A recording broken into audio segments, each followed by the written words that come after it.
hər şeyin dayandığı o nöqtədəsən, elə deyilmi? Telefonlar sustu, işlər düyünə düşdü, pulun bərəkəti çəkildi. Sanki görünməz bir əl həyatının ruzi kranını bağladı və sən dəhşət içində öz-özünə sual verirsən. Bura sondu, Allah məni unutdu mu? Dayan, nəfəs al.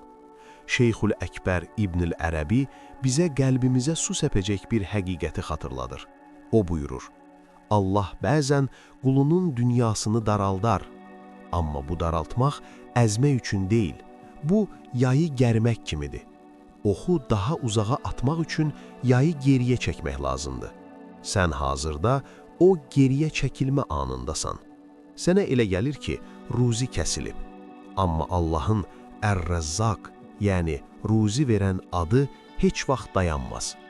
Kranın suyu kəsiləndə su yox olmur, sadəcə ambara yığılır. Bəlkə də Allah sənin üçün böyük bir sel hazırlayır və bəndləri möhkəmləndirir. Peyğəmbərimiz sallallahu aleyhi və səlləm buyurur, əgər Allah quluna bir xeyir istərsə, əvvəlcə onu çətinliklə yoxlayar ki, qulun qəlbi təmizlənsin və Allaha tam yönəlsin. Gəl əvvəlcə diaqnoz qoyaq. Ruzi niyə azalır? İbn Ərəbi Fütuhat-ı Məkkiyyədə heyrətamiz bir bənzətmə edir. Deyir ki, ruzi Allahdan gələn bir nurdur. Günahlar və qəflət isə o nurun qarşısını kəsən qara buludlardır. Bəzən biz fərqində olmadan ruzi borusunu öz əllərimizlə tıxayırıq. Necə? Şükürsüzlüklə. Allah Quranda buyurur, əgər şükür etsəniz, mütləq artıraram. İbrahim surəsi 7. Bu ayənin tərsi də qüvvədədir. Şükür etməzsəniz, əlinizdəkini də alaram. İbn Ərəbi deyir, varlıq aləmində heç nə dayanmaz. Ya şükürlə artar, ya şikayətlə azalar. Sən yoxdur, çatmır, bitdi dedikcə, kainata yoxluq əmrini verirsən və kainat sənə yoxluğu gətirir. Bəlkə son vaxtlar dilin çox şikayət edib, bəlkə verdiyi az şeyi bəyənməmsən. Ruzinin kəsilməsi bir siqnaldır. Maşının yanacaq işığı yananda hirslənmirsən, bilirsən ki, yanacaq doldurmaq lazımdır. Ruzi kəsiləndə də qorxma. Bu Allahın sənə mesajıdır. Qulum, məndən uzaqlaşdın. Səbəblərə, yəni işinə, müdürünə, müştərinə çox güvəndin. Onları aradan çıxartdım ki, tək Rəzzaqın mən olduğumu xatırlayasan. Sənə İbn Ərəbinin çox sevdiyi və tez-tez istinad etdiyi bir hekayəni danışım. Bu hekayəni dinlə və düşün. Allah səni unuda bilərmi? Bir gün Həzrəti Musa əleyhissalam Tur dağında Rəbbi ilə danışarkən ürəyindən bir şübhə keçir. Deyir, ya Rəbbim, sən bu qədər məxluqatı yaratmısan. Onların hamısının ruzisini eyni anda necə çatdırırsan? Heç biri unudulmurmu? Allah Musaya əmr edir.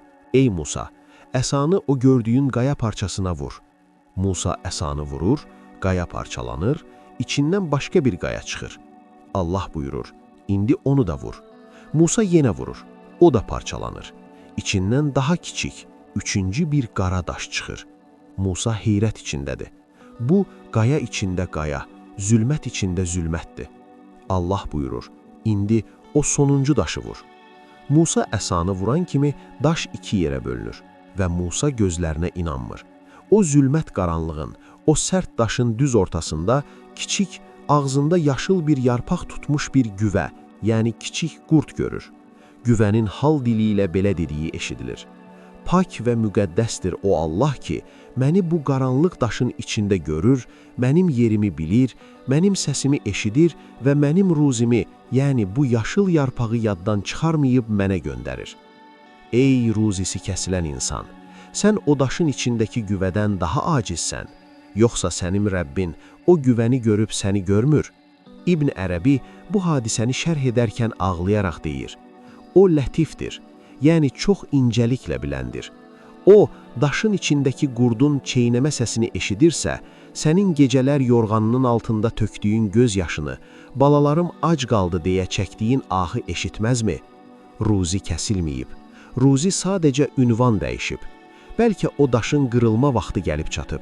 Bəlkə sənin də Musanın əsası kimi bir duaya ehtiyacın var ki, o sərt daşlar qırılsın. Bəs o daşı necə qıraq? Bağlı qapını hansı açar? Peyğəmbərimiz sallallahu aleyhi və səlləm bizə ruzi qapısının baş açarını verib. Bu açarın adı istiğfardır, yəni tövbə etmək. Bir gün böyük alim Həsən Əl-Basrinin yanına bir adam gəlir. Quraqlıqdır, yağış yağmır, məhsulumuz yandı, deyə şikayət edir. Həsən Basri ona, get və Allaha tövbə et, yəni istiğfar et, deyir. Biraz sonra başqa biri gəlir. Kasıbam, borc içindəyəm, ruzim kəsilib, deyir. Həsən Basri ona da eyni cavabı verir. Get və istiğfar et. Üçüncü adam gəlir. Övladım olmur, mənə dua et, deyir. Ona da get və istiğfar et, deyir. Yanındakılar təəccüblənirlər.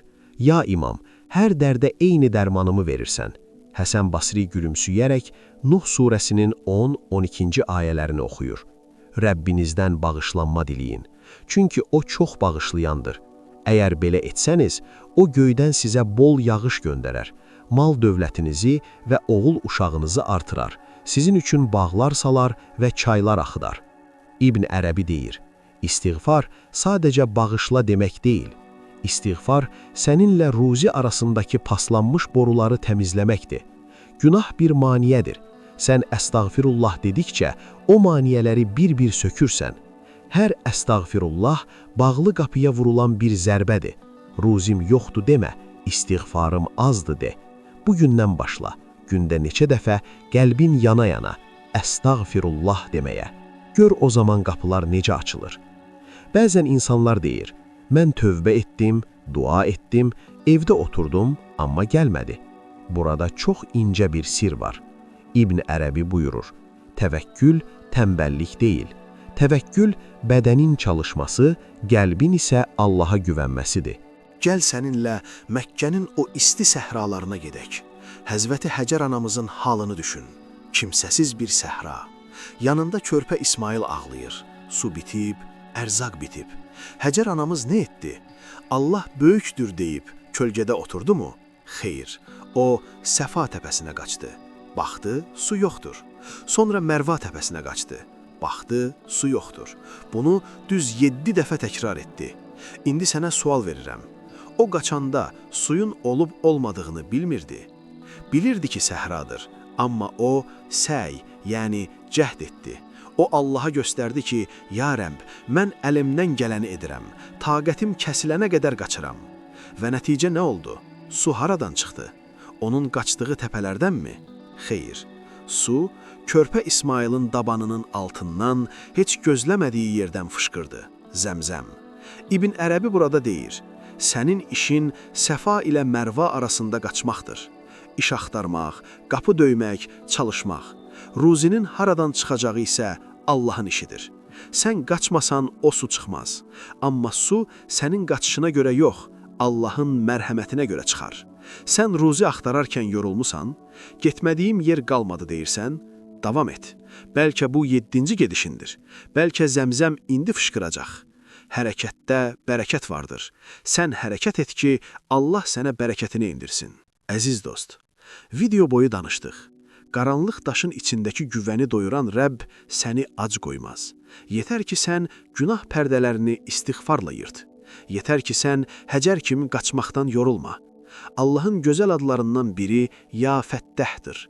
Mənası hər cür bağlı qapıları açan, düyünləri çözən deməkdir. Əgər bugün bütün qapılar üzünə bağlanıbsa, sevin. Çünki bu o deməkdir ki, sənə bu qapıları ancaq Fəttah olan Allah aça bilər. O səni başqalarından kəsib özünə bağlayır. Gəl İbn Ərəbinin ruhu ilə, Peyğəmbərimizin dili ilə birlikdə dua edək. Əllərini aç, amma ən çox qəlbini aç. Ey Rəbbim, ey daşın içindəki canlını görən, ey quru səhradan su fışqırdan, biz acizik, sən qadirsən, biz möhtacıq, sən qənisən, yəni zənginsən. Əgər ruzimiz göydədirsə, endir, əgər yerdədirsə, çıxart, əgər uzaqdadırsa, yaxınlaşdır, əgər çətindirsə, asanlaşdır, əgər azdırsa, çoxalt, əgər haram qarışıbsa, təmizlə. Bizi səndən başqasına möhtac etmə, ya Rəzzaq, ya Fəttah, ya Kərim. Qəlbindəki o darlıq keçdimi? Unutma, gecənin ən qaranlıq anı səhərin ən yaxın olduğu andır. Sənin səhərin yaxındır. Əgər bu sözlər ruhuna məlhəm oldusa, videonu bəyən və bu duaya ehtiyacı olan dostlarınla paylaş. Kanalımıza abunə ol ki, bu hikmət süfrəsindən ayrı düşməyəsən. Rəylərdə "Ya Fəttah, qapılarımızı aç" yazaraq bizə qoşul. Allah ruzinizi bol, qəlbinizi geniş etsin. Allaha əmanət olun.